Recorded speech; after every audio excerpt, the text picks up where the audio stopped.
Hello बच्चों, let's understand the question first. A compound of formula A2B3, एक compound है जिसका formula A2B3 given has the HCP lattice. ठीक है, which atom form the HCP lattice and what fraction of the tetrahedral void is occupied by the other atom.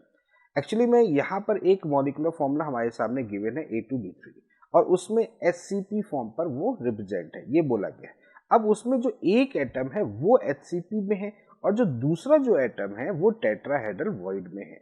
तो हमें in fourth options को देखना है, 1 2 3 एंड 4 सभी ऑप्शंस को हमें देखना है और हमें आइडेंटिफाई करना है कि ये किस टाइप का होगा, यानी ए किस टाइप का, ए कौन सा होगा, बी कौन सा होगा, या ए HCP शो कर रहा है कि बी HCP शो कर रहा है, इस सभी को चेक करना होगा। तो चलिए फर्स्ट ऑप्शन की तरफ चलते हैं। देखिए HCP के लिए अगर हम नंबर ऑफ एटम पर यूनिट सेल की बात करते हैं तो वो कितना होता है, 6 होता है। ठीक है, और दूसरी बात है टेट्राहेड्रल वॉइड जो होगा वो हमेशा डबल होता है, यानी कि 6 multiply by 2 is equal to कितना होगा, 12। ये डबल होगा। तो ये दो वैल्यूज तो आपको दिमाग में रखनी है। HCP जो होता है ये आपको पता होगा 6 होगा और टेट्राहेड्रल वॉइड कितना हो जाएगा, 12 हो जाएगा।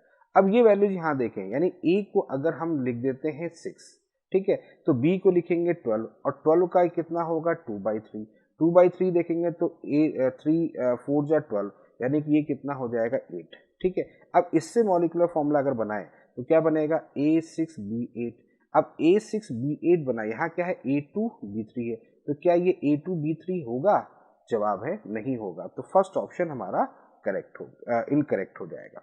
नेक्स्ट अगर बात करते हैं सेकेंड में HCP लैटिस A, तो फिर वही कंडीशन 6 यहाँ ले लिया, यहाँ पर 1/3 of the tetrahedral void. Tetrahedral void कितने हैं, 12 हैं, तो यहाँ क्या 3 4 जा 12, यानी कि यहाँ पर बनेगा A6B4।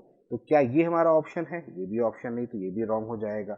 नेक्स्ट में बात करते हैं HCP लैटिस B, यानी कि B जो है वो 6 हो जाए और A जो है वो 1/3 ऑफ द टेट्राहेड्रल वॉइड हो जाए, यानी कि 1/3 इंटू 12, यानी कि ये कितना आ जाएगा, 4 आ जाएगा।